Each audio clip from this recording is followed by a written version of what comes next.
Welcome back, everybody, to your weekly Wallace update. Today is Friday, August 28th, 2020. It has been a very, very crazy start to the school year. Things definitely look a lot different than they have in the past, but I cannot say enough how fantastic our students, our staff, our teachers, our parents, our community, how fantastic of a job they have done adjusting and acclimating to our new environment and the new normal for all of us.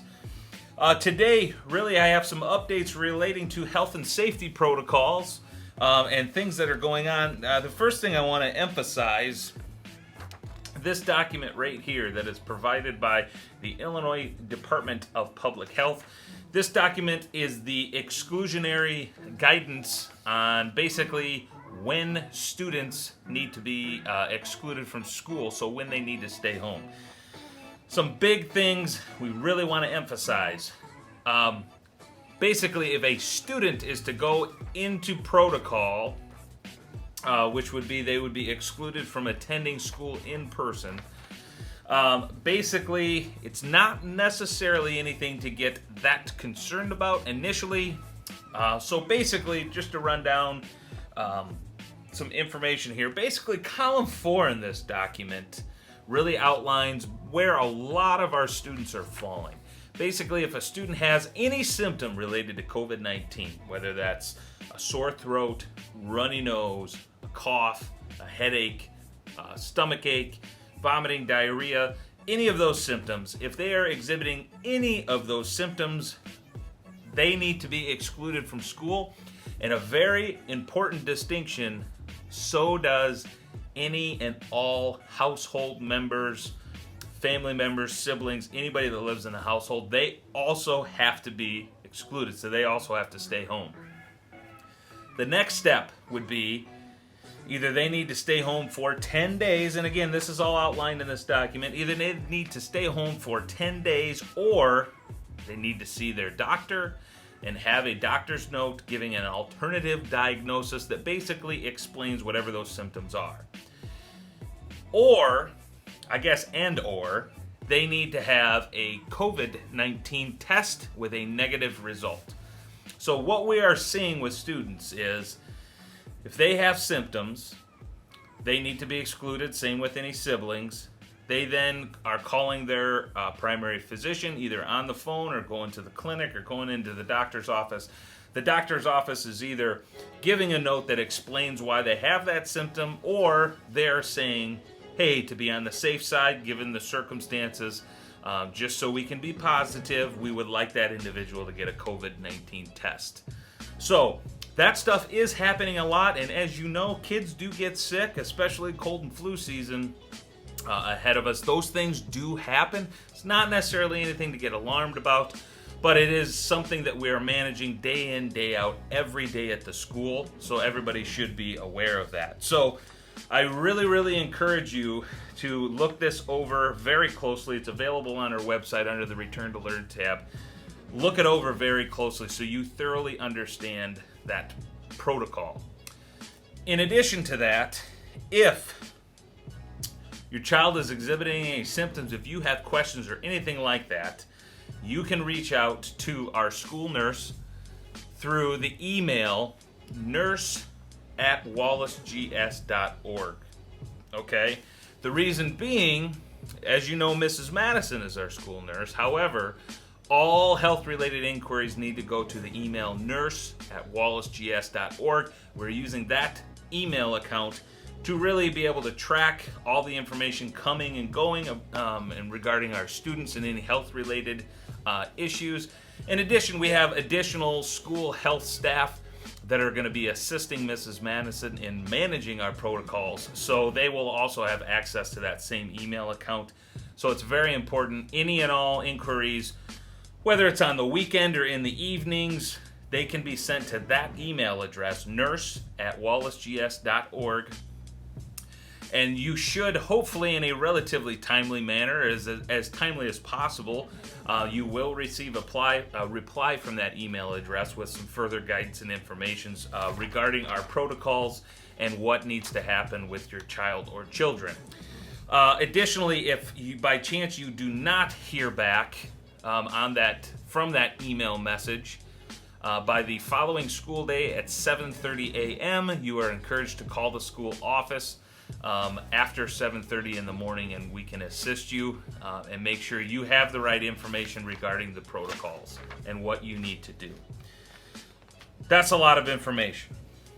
Okay, in addition, starting today, we are going to be releasing each week this document, and we'll share it via email, and we'll also post it on social media for everyone to see. This document outlines the metrics for our school community and our county. And basically what that means is that is the data related to COVID-19, the spread of COVID-19, and related to our exclusionary protocols.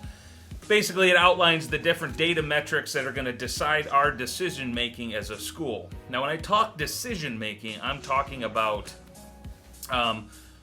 if and when we would make a decision to transition to and pivot to full remote learning, which would mean no more in-person learning. So we will use the data that's outlined in this document. We'll use that to help guide our decision making. Or in addition, whether we need to isolate or quarantine specific groups of kids or classes. And in addition, if we need to be limiting classroom capacity or basically changing anything that might be related to our return to learn plan. So each week, we will be providing updated data and information so our community is well aware of the health metric snapshots that we are looking at, gathering, and analyzing each week. In addition, on the bottom of this document, you will see each weekday outlined. We'll be sharing the data and the information of the number of students in our school that are currently in protocol, which means they fall into somewhere in this document pertaining to our exclusionary guidance and whether if they're staying home and quarantining. So we will be sharing the number of students in protocol each week, as well as what percentage of in-person students that represents for our school population. And at the very bottom of this document, we will be keeping track of the amount of positive COVID-19 cases for our students. Currently, this week we have 0, and our running total for the school year is 0. But again, that information is all outlined in that document. Let's see. Other things. Pickup drop-off. Pickup and drop-off has been a huge change this year. We do have a pretty substantial amount of students that are dropped off and picked up each school day. All in all, the procedures are going very smoothly. Thank you very much, parents, for being flexible and understanding. We have managed to shave down our pickup process at the end of the day. It goes very smoothly and efficiently. One recommendation and one thing that we ask of all parents that are dropping off and picking up. When you arrive at the front of the building, there are different lanes, as you know, in the front of the building. Pull all the way forward in those lanes to drop off or pick up. All the way forward, as far as you can, because what that does is it allows cars to follow in behind you so we don't have traffic backed up out on the main highway, 33rd Road. So please, pull all the way forward. That's very important. And another quick reminder, if your student doesn't already bring a water bottle to school, please send a water bottle to school with them so they can have drinks throughout the school day. We have bottle fillers. There's one in each of our hallways throughout the school building, so plenty of places those kids can get those water bottles and stay hydrated throughout the day.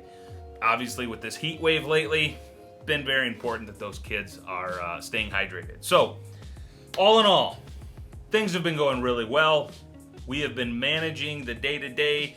All of the procedural changes is managing the protocols. Thank you, parents, for being flexible and understanding as we continue to make changes. Our teachers are working extremely hard to meet the needs of our students and provide the best education that they can, not only for our in-person learners, but also for our remote learners at home.